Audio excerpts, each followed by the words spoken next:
Saya kasih tahu ya, alat ini bakal bikin toko kita terlihat makin keren. Ngopi-ngopi. Ngobrolin program iPos. Assalamualaikum warahmatullahi wabarakatuh. Kembali lagi di acara ngobrolin program iPos. Kali ini bersama saya Adit. Di episode kali ini kita ditemani oleh Mas Unggul. Halo. Dari tim hardware di Trigonal Software. Kita langsung aja ya Mas Unggul ya. Boleh. Oke Mas Unggul, kali ini kita akan menjawab pertanyaan dari teman-teman dari channel YouTube Trigonal Software tentang barcode dan scanner barcode. Ya. Pertanyaan pertama ya Mas Unggul ya, dari @rustamtsj4708. Pertanyaannya adalah, apakah iPos bisa membaca semua kode barcode?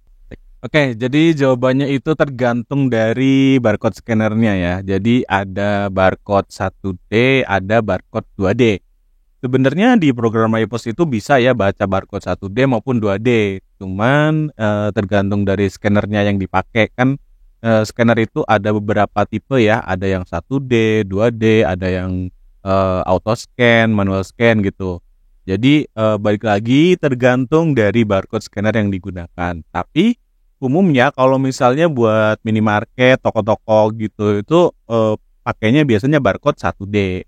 Kalau barcode 2D itu kebanyakan barcode QR ya, kayak misalnya buat buat produk-produk atau buat yang biasanya tuh panjang gitu karakternya. Tapi kalau barcode yang biasa di toko-toko sih ya pakai yang 1D. Oke Mas Unggul, jadi intinya tuh sebenarnya tergantung dari scannernya aja, bisa ngebaca apa enggak. Betul. Gitu ya. Ya. Kalau bisa ngebaca sebenarnya nggak ada masalah ya buat barcode-nya ya. Betul sekali. Oke. Nyambung nih Mas, dari pertanyaan pertama tadi. Ini ada pertanyaan nih dari @ika_letterding. Apakah iPos kompatibel dengan scanner barcode merek Panda? Selama ini kan Trigonal Software sering mereview scanner barcode dari Kasen gitu. Oke, jadi kalau merek itu sebenarnya hampir semua merek bisa ya. Yang penting ketika dia dipakai itu bisa baca barcode-nya. Jadi ya kita nggak harus merek ini, merek itu. Jadi pakai merek apa aja bisa gitu. Yang penting tadi disesuaikan mau pakai yang 1D atau 2D gitu. Oke. Lalu untuk penggunaan di toko nih Mas. Ya. Misal saya pemilik toko yang modalnya tuh terbatas. Nah, itu barcode scanner seperti apa yang harus saya pilih nih Mas Unggul? Oke, kalau untuk harga ya, harga-harga barcode scanner itu sebenarnya juga cenderung terjangkau ya. Mulai dari 300 ribuan malah itu sudah ada. Kalau misalnya emang low budget, pakainya yang tipe 1D aja gitu. Tipe 1D itu emang yang paling murah, paling terjangkau, tapi tetap bisa digunakan gitu. Lalu ada rekomendasi khusus nggak nih Mas? Misal di toko bangunan nih, ya itu bagusnya pakai scanner yang kayak gimana sih? Terus kalau di toko grosir itu yang kayak gimana scanner yang cocok gitu? Oke, jadi biasanya kalau di toko bangunan itu kan barangnya gede-gede ya, terus juga tidak memungkinkan untuk ditaruh di atas meja. Jadi biasanya itu pakai barcode yang wireless atau yang tanpa kabel. Nah, jadi kalau wireless itu kan bisa dibawa-bawa ya dengan jarak maksimal 10 meter lah ya. Kalau pakai kabel itu kan terbatas, tergantung panjang kabelnya. Tapi kalau pakai yang wireless itu bisa lebih fleksibel, bisa dibawa kemana aja. Terus juga jaraknya juga cukup jauh ya, sekitar 10 meter. Jadi untuk toko bangunan cocoknya pakai wireless. Nah, kalau untuk toko grosir itu biasanya pakai yang kabel. Nah, kenapa pakai kabel? Karena dia mengutamakan kecepatan scan ya. Jadi karena biasanya itu toko grosir kan belanjaannya banyak. Jadi disarankan untuk pakai tipe yang kabel. Dan untuk tipe yang kabel pun itu kita sarankan pakai yang 2D ya, pakai yang tipe 2D karena baca scan-nya lebih cepat daripada yang tipe 1D. Meskipun yang dibaca itu barcode 1D. Jadi barcode scanner 2D itu bisa baca barcode 1D dengan kecepatan yang lebih tinggi daripada barcode scanner yang tipe 1D gitu Mas. Oke, jadi buat contohnya nih ya, kini kita sudah ada contohnya. Ini untuk yang wireless, ini biasanya pakai Kasen KS606. Nah, ini yang tipe wireless. Kalau yang tipe 2D kabel, ini ada KS605. Jadi disesuaikan dengan kebutuhan dari usaha teman-teman gitu.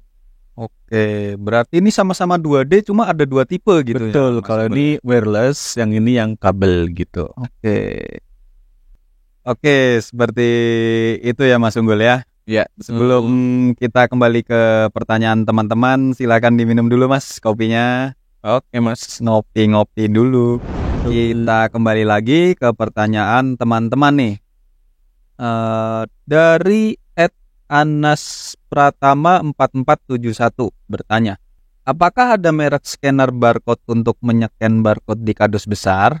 Oke, jadi sebenarnya itu sudah dijawab tadi sebelumnya ya. Jadi kalau untuk barang-barang yang besar, kita saranin pakai yang wireless. Kalau untuk mereknya sebenarnya bebas ya, mau merek Kasen, merek Panda, terus apalagi tuh Scanlogic. Pokoknya yang apapun yang di pasaran lah. Cuman yang tipenya yang wireless karena dia lebih bisa dibawa kemana-mana. Jadi nggak lebih jauh lah jangkauannya. Kalau pakai kabel kan ya paling cuma 1 meter. Jadi kalau misalnya barangnya itu ada di rak tinggi nih, susah jangkaunya gitu. Tapi kalau pakai yang wireless itu udah enak pakainya gitu. Oke, selanjutnya ya Mas Unggul. Dari Jen strip GD6TB. Kalau barcode sulit dibaca alat scanner, itu penyebabnya apa aja ya? Lalu bagaimana solusinya Mas? Oke, kalau barcode sulit kebaca itu biasanya faktornya di barcode-nya itu sudah sudah pudar atau sudah ada yang beberapa yang hilang garisnya. Kan barcode ada garis-garisnya tuh. Nah, kalau ada satu garis saja hilang itu nggak akan bisa kebaca. Atau mungkin juga pada saat dia dicetak barcode-nya itu kepotong. Jadi nggak full ya, jadi ada karakter yang kepotong, nah itu juga nggak bisa kebaca. Terus juga lecek, kemudian luntur, itu juga mempengaruhi dari kemampuan baca dari barcode scannernya, gitu. Oke, lalu misal nih Mas Unggul, kalau ternyata dari barcode-nya sendiri itu nggak ada masalah, tetapi tetap scannernya nggak bisa membaca, itu gimana ya Mas Unggul? Oke, kalau seperti itu berarti kemungkinan masalahnya di barcode scannernya, bisa jadi karena error atau rusak. Nah, kalau udah seperti itu, kita paling gampangnya itu coba reset settingan barcode scannernya pakai buku panduan yang ada di dalam boxnya. Itu kan biasanya ada tuh buat reset factory default. Nah, itu dicoba reset dulu. Kalau misalnya sudah di reset tetap nggak bisa, berarti memang error di barcode scannernya. Tapi kalau misalnya di reset normal lagi, ya berarti bisa lanjut untuk dipakai. Itu biasanya kayak gitu sih Mas. Oke, terus kalau kayak gitu, Trigonal Software bisa nggak benerin scannernya Mas? Oke, kalau di Trigol Software itu sebenarnya nggak bisa ya benerin, jadi tidak menerima servis. Tapi, nah kalau misalnya teman-teman beli barcode scannernya di Trigonal Software, itu kita ada garansi ya. Jadi kalau misalnya ada kendala rusak itu bisa dikirim ke sini, nanti kita bantu untuk klaim ke distributornya. Nanti dibantu diperbaikan ataupun diganti ya. Jadi tergantung dari kerusakannya nanti. Tapi kalau teman-teman belinya di tempat lain, ya coba diajukan aja ke penjualnya apakah bisa diklaim garansi atau tidak. Tapi kalau di Trigon Software kita kasih garansi. Oke, jadi buat teman-teman kalau misalnya udah beli scanner di Trigonal Software, jangan takut. Kalau misalnya ada kerusakan, bisa langsung hubungi Trigonal Software aja, nanti bakal dibantu oleh kita. Oke, selanjutnya Mas Unggul. Pertanyaan dari @hamtri25. Bisa gak sih sebuah barcode scanner membaca barcode yang gambarnya blur atau kurang jelas? Apakah fitur 1D maupun 2D berpengaruh juga? Oke, kalau barcode scanner blur. Nah, ini berpengaruh ya. Jadi biasanya barcode scanner yang tipe 2D itu sensitivitasnya lebih bagus ya. Jadi dia tuh bisa baca barcode yang luntur, lecek ataupun basah. Itu kelebihan dari barcode scanner 2D.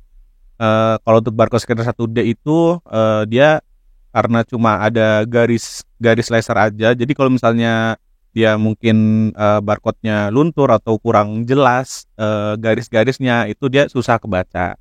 Tadi kalau misalnya pengen yang lebih bagus atau lebih oke untuk dipakai, ya pakainya yang tipe 2D aja sekalian gitu. Jadi nanti kalau misalnya barcode-nya lecek atau basah, itu masih tetap bisa kebaca.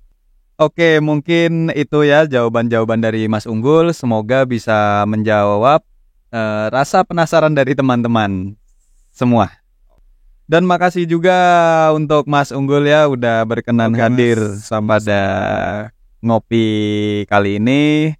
Oke, terima kasih juga buat teman-teman yang udah gabung di ngopi kali ini. Semoga usahanya makin sukses. Amin ya robbal alamin. Wassalamualaikum warahmatullahi wabarakatuh.